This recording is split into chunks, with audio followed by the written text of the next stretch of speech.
So allow me to begin by giving you a bit of an overview as to what I intend to cover throughout the course of this presentation. As this topic and the period of history that we're going to be looking at is very broad in scope, I'm only going to be touching on some of the more prominent figures and key events. We'll begin by looking at Roman Britain to getting an understanding of what preceded the Anglo-Saxon era. Then I'll touch on the legend of King Arthur and what events contributed to the myth surrounding this elusive figure.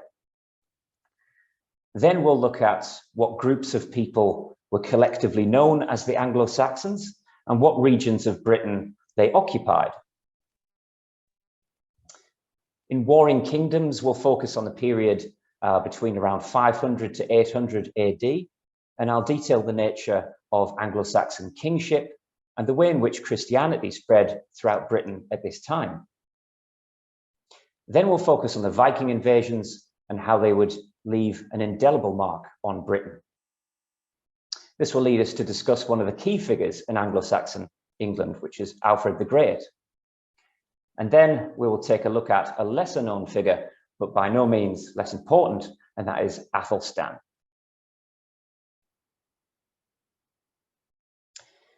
So prior to the Anglo-Saxons arriving en masse in around 450 AD, the Romans had occupied Britain for over 400 years. They made initial contact under the rule of Julius Caesar in 54 BC, but they didn't manage a full-scale invasion despite two separate attempts. 54 BC essentially marks the beginning of written history in Britain, as Julius Caesar went on to record his findings of the land and its inhabitants. Successful conquest of Britain, however, was not achieved until the year 43 AD, and that was under Emperor Claudius. This was a period when the island was made up of tribes, of clans, of ancient Britons and Celts. The Romans basically regarded them as barbarians. Now, one of the most notorious of these tribes were known as the Iceni, and they were led by their tribal queen, Boadicea or Boudica, who instigated a fierce resistance against Roman occupation, which was essentially quelled and, as the legend goes, ended with Boudica capitulating via a glass of hemlock. From here on, we see the entire population of indigenous Britons subjugated under Roman authority and adhering to the Roman way of life. Indeed, they feel as though their living standards have risen dramatically. They now have roads, bathhouses, and fancy togas to wear. Their entire identity has changed so that they are now the Romano-British. There's a famous quote by eminent Roman historian Tacitus, who commented on this by saying, "The unsuspecting Britons spoke of such novelties as civilization, i.e. the togas and the bathhouses, when in fact they were only a feature of their own enslavement."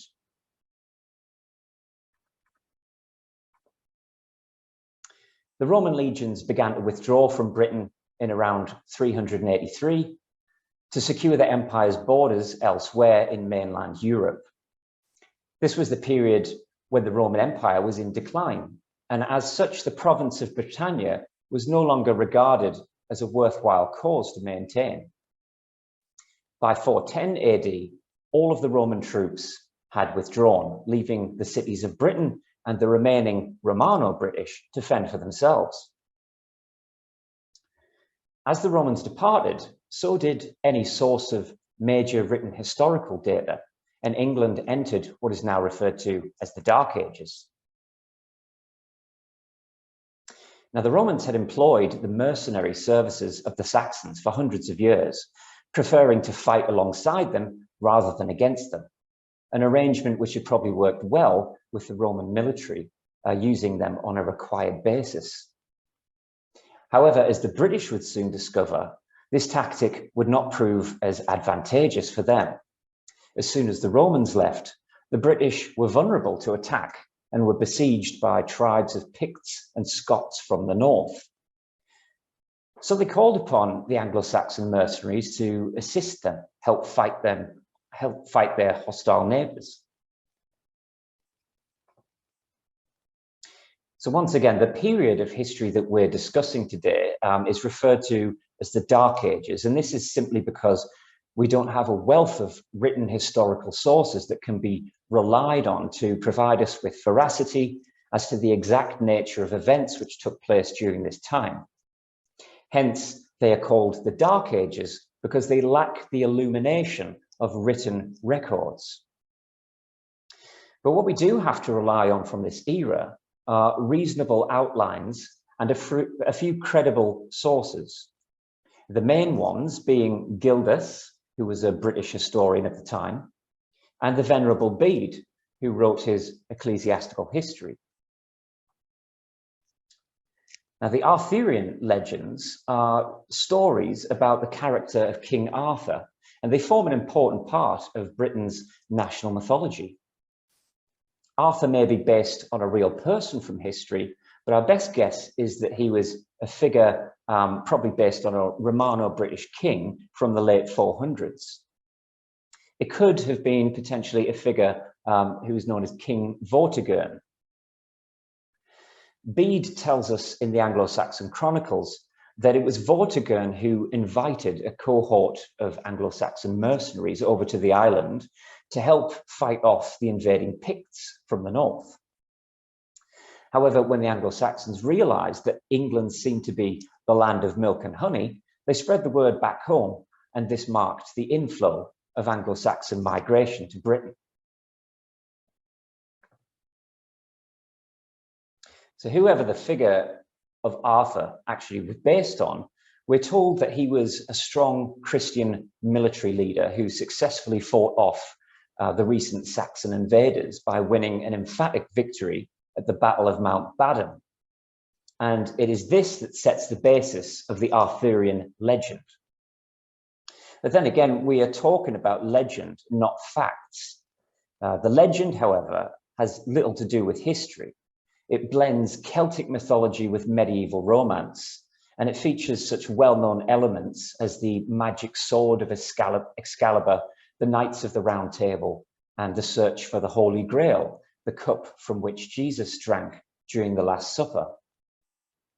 Arthur's court at Camelot has been idealized as a kind of perfect society with a just and wise king guiding his happy people. It is said that most of what comprises Arthurian legend stems from the fertile imagination of the 12th century Welsh writer Geoffrey of Monmouth, who penned his History of the Kings of Britain. Now, speaking of King Arthur, I'm going to take this opportunity to shamelessly promote what is a fantastic 12-hour documentary series from the Great Courses, and it's available online via our streaming service Canopy. And here's the best bit about it, it's absolutely free. What's more, as it's part of the Great Courses series, you can watch as many episodes as you like, and it won't eat into your number of credits that you have available. You'll still have the 6 credits per month. So please do check this out if you haven't done so already. It only takes a couple of minutes to set up an account, and you can watch Canopy on your smartphone, tablet, laptop, or even your smart TV if you have one.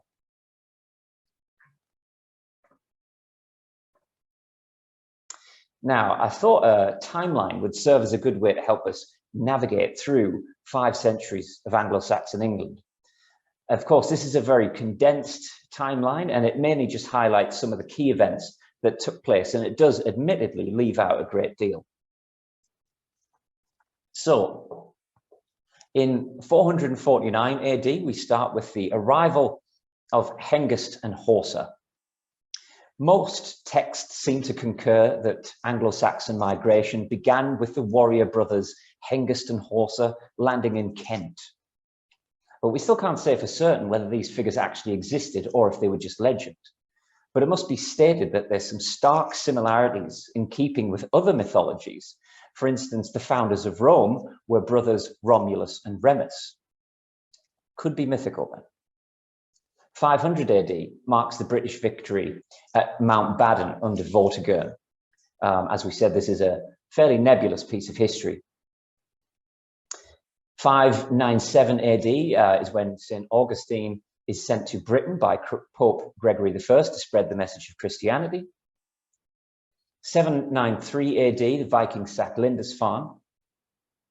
871, Alfred the Great becomes King of Wessex.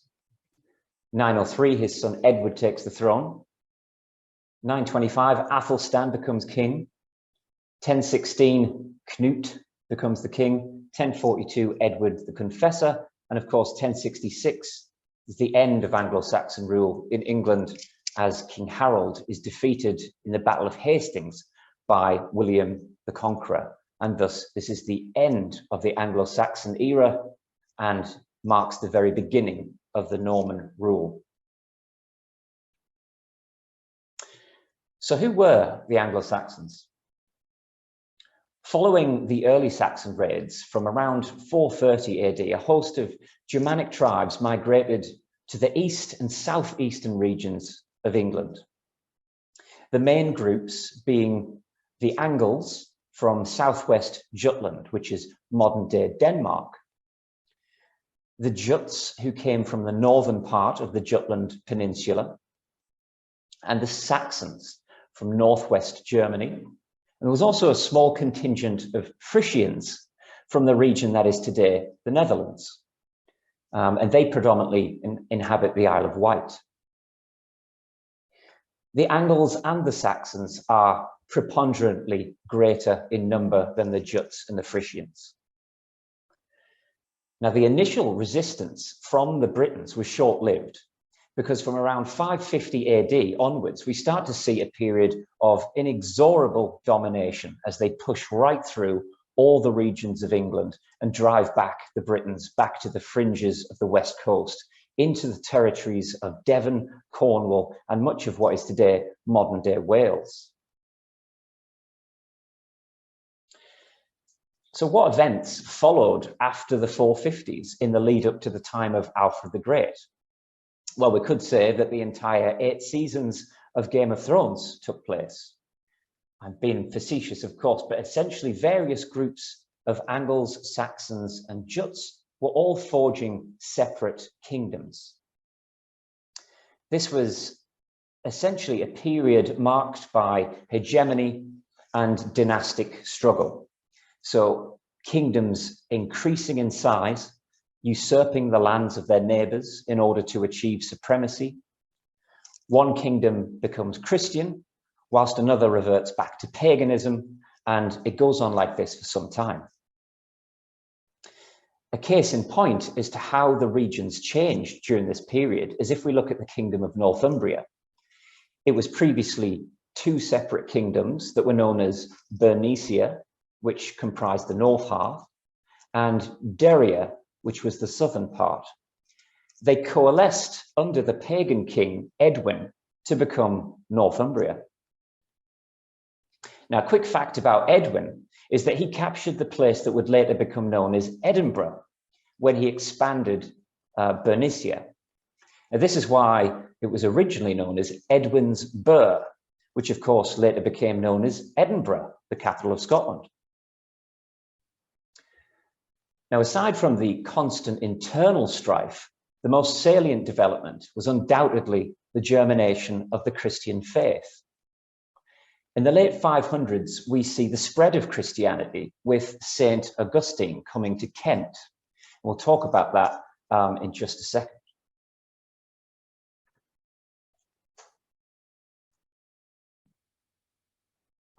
Now, Anglo-Saxon kings were a source of patronage and wealth. They would make grand displays of their power by holding large banquets that were attended by a retinue of warriors. These feasts would take place in great mead halls, perhaps of the kind that is alluded to in the epic poem Beowulf. It was a time when food was scarce, and the lavishness of these banquets cannot be understated.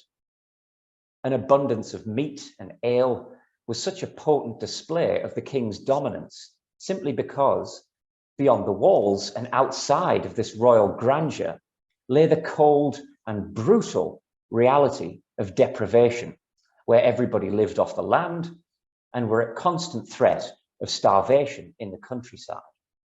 Thus, these feasts served to forge kingship and loyalty, kinship, should I say, and loyalty to the king.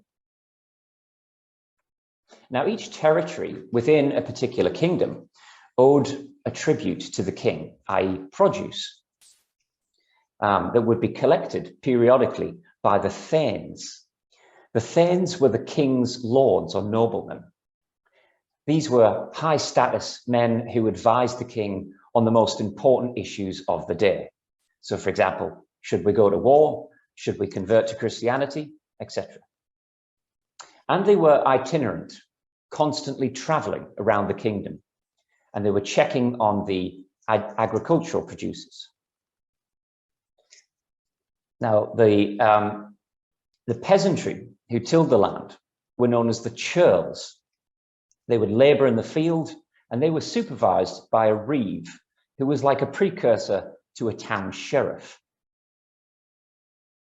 An interesting etymological side note is churl. The word churl is where we get the modern English word churlish from, which means rude or unrefined. So a little bit of trivia there for me. So Anglo-Saxon kings were basically war leaders. They frequently died in battle or were at constant threat of assassination. And believe me when I say that this is a complicated part of history, English history, to pin down, not least because of the similar names of all the various kings and their respectively short reigns. You've got Aela, Ethelbert, Ethelfrith, Ecbert, Edwin, Cerdic, Cynric, Oswin, and so on. Basically, there are a plethora of figures pertaining to the various kingdoms from the early 600s onwards, many of whom enjoy the temporary status of king for a while. But there is another term which the Anglo-Saxons used to denote preeminence, and that was the title of Bretwalda. Bretwalda literally meant broad ruler or Britain ruler. Now, in common with the rulers of other kingdoms in Western history, the Anglo-Saxons all asserted their divine bloodline and that their lineage stemmed from the Norse god Woden, also known to the Vikings as Odin. Our third day of the week, Wednesday, derives from this. It was once known as Woden's Day, hence Wednesday. I think it would be fair to say that we really don't see a king in the proper sense of the term until the likes of Alfred the Great comes along, perhaps with the exception of Offa.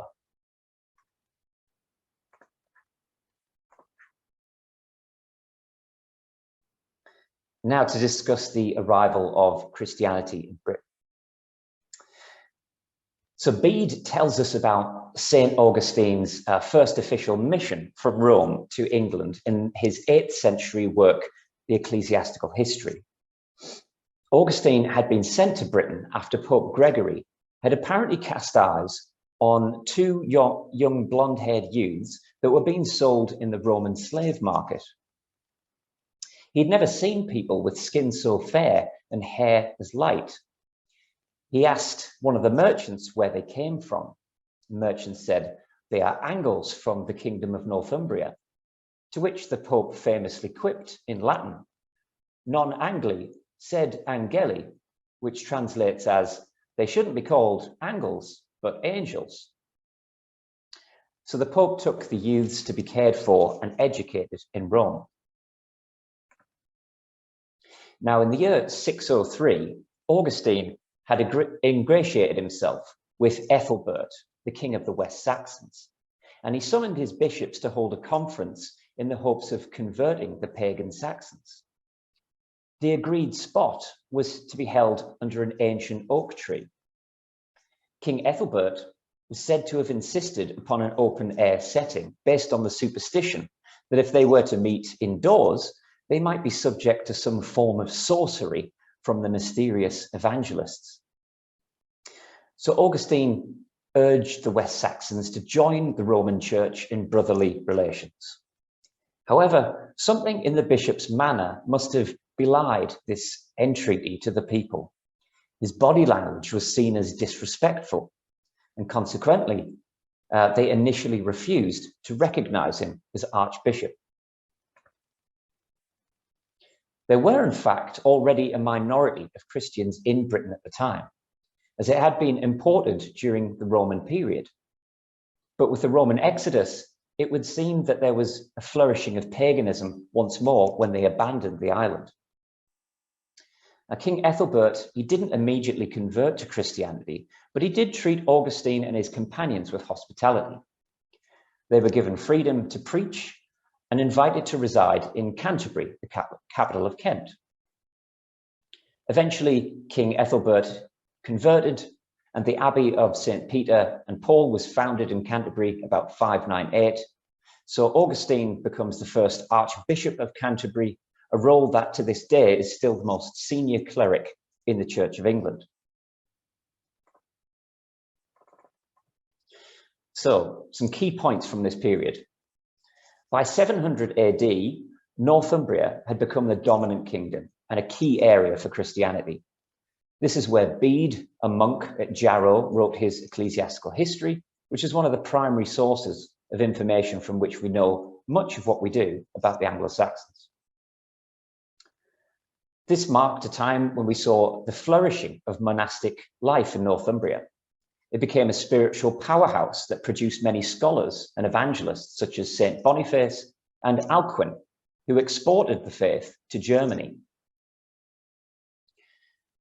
A second key point is the term that we use to describe the jurisdictions of Anglo-Saxon England during the period of the 5th to the 8th century is called the Heptarchy. Now, this collective name refers to the 7 kingdoms which consolidated into the main 4, those being Mercia, Northumbria, Wessex, and East Anglia. Bretwalda, as we said, is the term for a broad ruler or a Briton ruler. Now, a prominent king or Bretwalda in the late 700s was King Offa, perhaps best known for building Offa's Dyke, which to this day almost still demarcates the boundary between England and Wales. 800 AD, Mercia becomes the dominant kingdom, taking over from Northumbria. We can also say that the 800s are a period marked by sporadic Viking invasions. So let's take a look at a map of the British Isles from this period that we're discussing, just to put things in a bit of context. So first of all, Kent was settled by the Jutes. Ethelbert of Kent, the first Anglo-Saxon king to convert to Christianity from St. Augustine's visit around 595. Mercia, whose best known ruler, Offa, builds Offa's Dyke, the border between Wales and England. And this large kingdom stretched over the Midlands. Northumbria, this is where the monk Bede lived, from 670 to 735. East Anglia, a region made up of the Angles, the North folk living in modern Norfolk, which is where it derives its name, the South folk living in Suffolk. This is actually also where the Sutton Hoe ship burial was found in East Anglia. Essex was populated by the East Saxons, Sussex, the South Saxons, and Wessex, the West Saxons. Later, this becomes the kingdom of King Alfred, the only English king ever to have been called the Great. His equally impressive grandson, Athelstan, who we can truly call the first king of the English. By the year 850, the 7 kingdoms had consolidated into 3 large Anglo-Saxon kingdoms, Northumbria, Mercia, and Wessex. And by this point, the Anglo-Saxons had become a Christian people.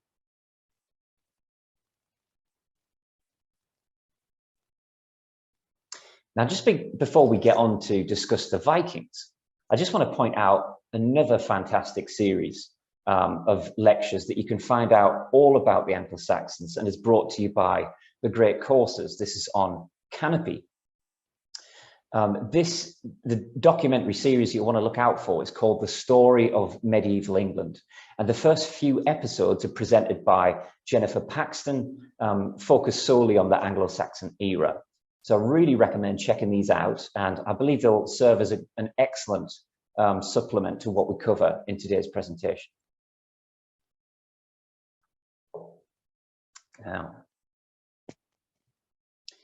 Now, this stunning photograph that you can see on your screens is of the Isle of Lindisfarne, also known as the Holy Island, just off the coast of Northumbria. Now, this site was incredibly vulnerable to attack from sea raiders in the 8th century, especially given the fact that it was, at the time, occupied solely by churchmen and not soldiers. This island was where the monks would lead their ascetic lifestyle of daily prayer and where they would laboriously scribe their holy texts. It was also where they happened to keep a large number of objects of high value: golden chalice, crucifix, holy texts that were encrusted with precious stones, and other such items made this place a veritable gold mine. So the Northmen probably couldn't believe their luck when they attacked Lindisfarne, and like the ruthless marauders they were, they sacked the place in a most devastating manner. The after effects of this vicious attack sent shockwaves through Anglo-Saxon England, and indeed most of Christendom. A prominent scholar, Alcuin, was tutor in the Frankish Empire of Charlemagne at the time. On hearing of the raids, he wrote to the Northumbrian king, and he used quite harrowing language. He depicts the raids as a desecration, an assault that defiled a holy place. He talks of altars spattered with the blood and the church despoiled of all of its ornaments. Indeed, in attacking the island of Lindisfarne, the Vikings were striking at the very heart of Anglo-Saxon Christianity. 12th century scholar Simeon of Durham reiterates this account centuries later in his History of Kings as follows: "They laid everything to waste with grievous plundering, trampled the holy places with polluted steps, dug up the altars and seized all the treasures of the Holy Church." He continues to describe how they dragged many priests of the monastery away as slaves and drowned others in the sea. In the decades after the sacking of Lindisfarne, the Vikings continued to raid England in a series of savage smash and grab assaults that terrorized all and sundry.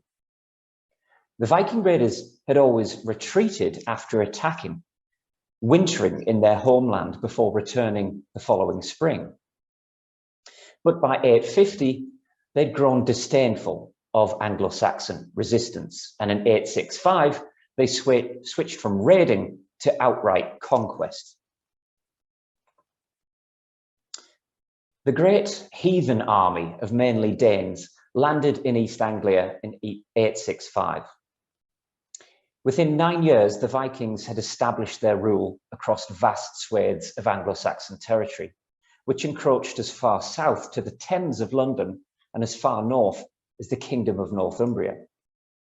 There, they established the Viking community of Jorvik, the first Viking settlement in England, which is modern-day York. This region became known as the Danelaw, and the Danelaw is a term used to describe both a region under Danish law and a physical place, as you can see denoted in red on this map. In 871, the Great Heathen Army invaded Wessex, which was the last Anglo-Saxon stronghold.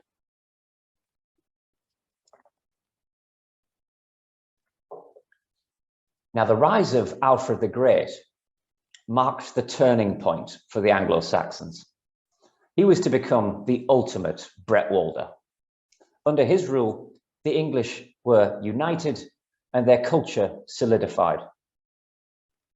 Alfred was determined to change the fortunes of the English, as until he became king, the Vikings had been invading incessantly, causing misery for years. Because England had not been unified under one kingship, and were basically too busy fighting amongst themselves, they were constantly vulnerable to attack. So whenever the Vikings did invade, they would often be paid gold to go away, and this was called paying the Danegeld.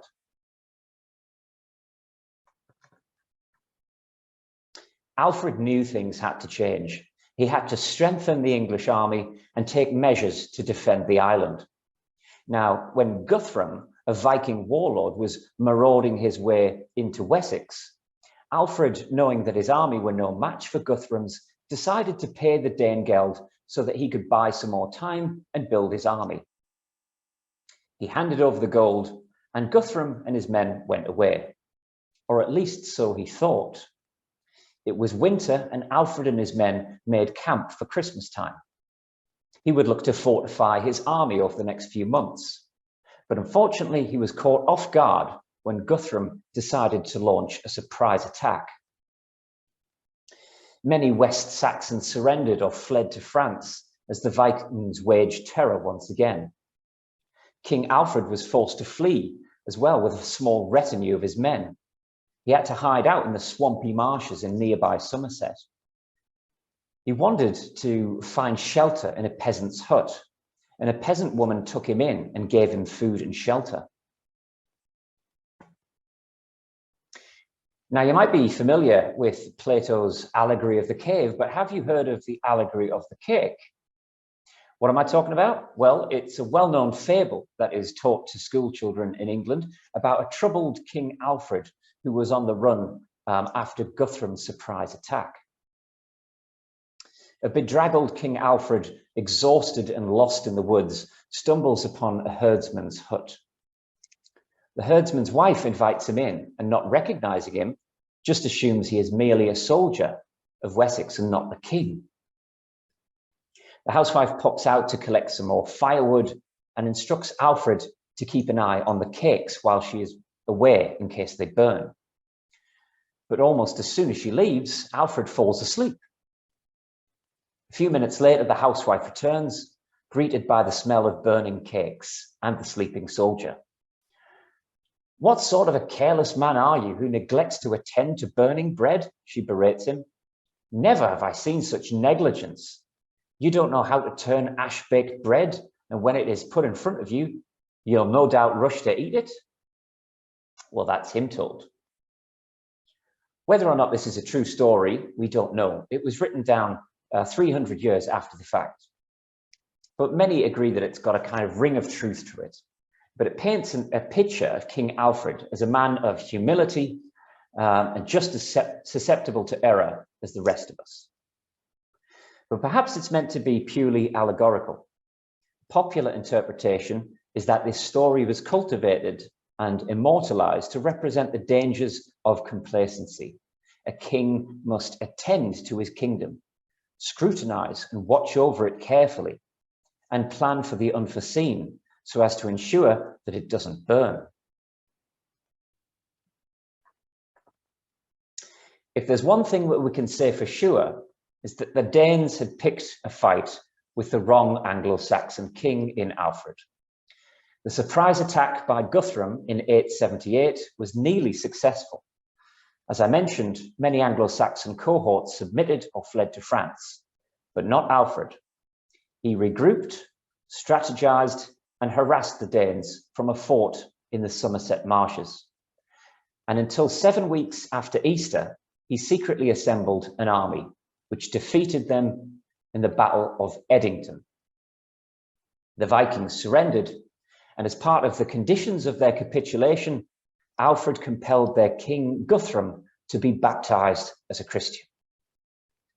The Battle of Edington is one of the most important events in Anglo-Saxon history because Alfred managed to forge a peace treaty with the Danes, and he forced them to convert to Christianity. Wessex was never again in such danger.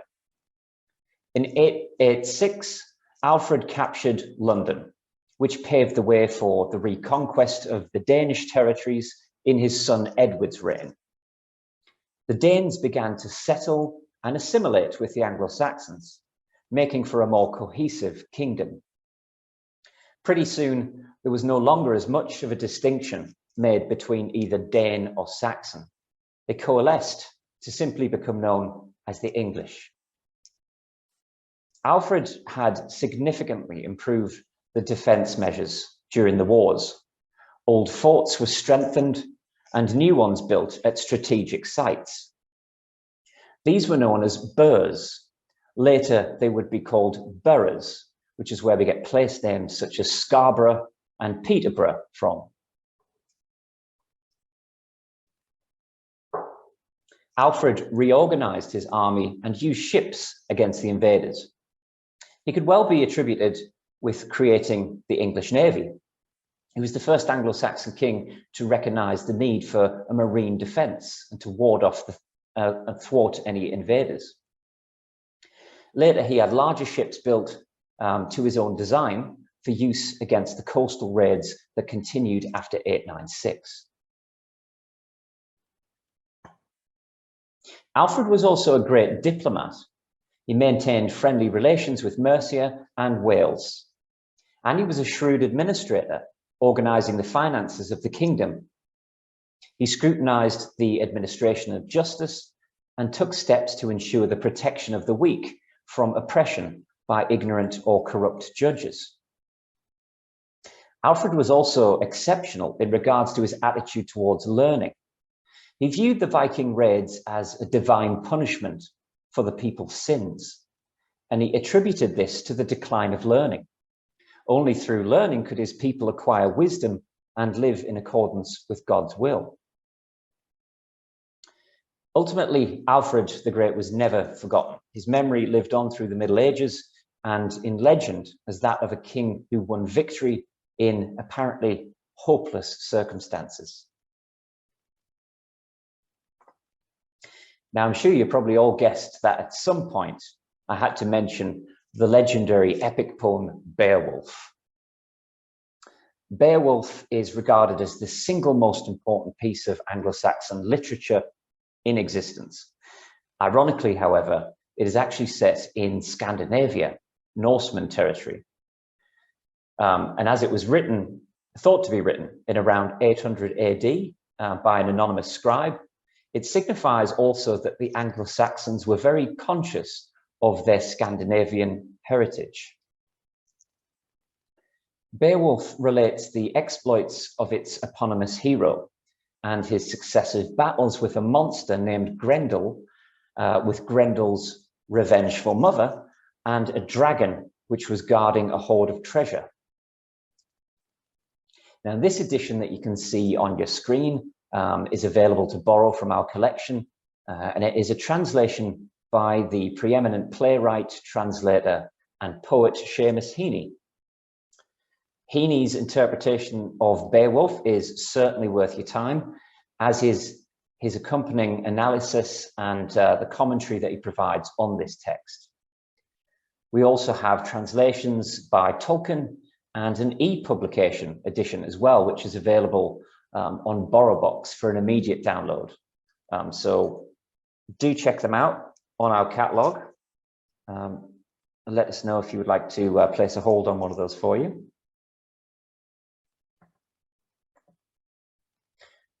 And this brings us to our final part of the presentation, and on to Athelstan, who reigned from the year 924 to 939 AD. Athelstan was the son of King Edward the Elder, and he was the grandson of Alfred the Great, and he was the first true king of England. He was a distinguished and courageous soldier. Athelstan pushed the boundaries of the kingdom like none of his predecessors. In 927, he took York back from the Danes, and he forced the submission of Constantine, the King of Scotland, and the Northern kings. All 5 of the Welsh kings agreed to pay huge annual tribute. He also eliminated any opposition that was in Cornwall. It was Athelstan who amalgamated all the separate kingdoms into one to create the nation that we recognize today as England. He was a truly indomitable figure. In 937 AD, he won an emphatic victory at the Battle of Bruen-Burh. Very, very difficult to pronounce. I'm never sure if I get that right or not. The Battle of Bruen-Burh, where he thwarted a massive invading army led by Scotland's Constantine II, who was in alliance with King Owain of Strathclyde and Danish King Olaf Guthfrithson from Dublin. The Battle of Bruen-Burh is regarded as one of the key moments in English history, as Athelstan not only preserved the unity of his kingdom, but he also proved that even the united forces of three of his most powerful enemies was not enough to defeat him. So after this, Athelstan had well and truly established himself as the unequivocal King of England. Athelstan wasn't shy when it came to asserting his preeminence either. He gladly referred to himself as Athelstan the Glorious, or Rex Anglorum. Under Athelstan, law codes strengthened royal control over his large kingdom. Currency was regulated to control silver's weight and to penalize fraudsters. Buying and selling was largely confined to the burghs, encouraging town life. And areas of settlement in the Midlands and Danish towns were consolidated into shires. As well as that, overseas, Athelstan built alliances by marrying off 4 of his half-sisters to various rulers in Western Europe. Like his grandfather, Alfred, Athelstan was keen to improve the quality of education in his kingdom. So he spent years collecting manuscripts and inviting scholars to his court in an attempt to reconstruct a system of education based around sacred learning. Sadly, many of the books written in Athelstan's time haven't survived. However, there are lots of poems and verse that are said to come from this era, and some historians believe that the famous epic poem Beowulf might have been composed by a member of Athelstan's court. He was also a great collector of works of art and religious relics, which he gave away to many of his followers and churches in order to gain their support. Athelstan died in 393 AD at the height of his powers, and he was buried at Malmesbury Abbey. If you'd like to read more about Athelstan, you can pick up this succinct edition by Tom Holland on England's first king, and it's from the Penguin Monarchs series. So once again, if you'd like to, you can head over to our catalogue to place a hold, or you can find similar titles in this series by doing a series search and simply typing in Penguin Monarchs. Definitely worth checking out.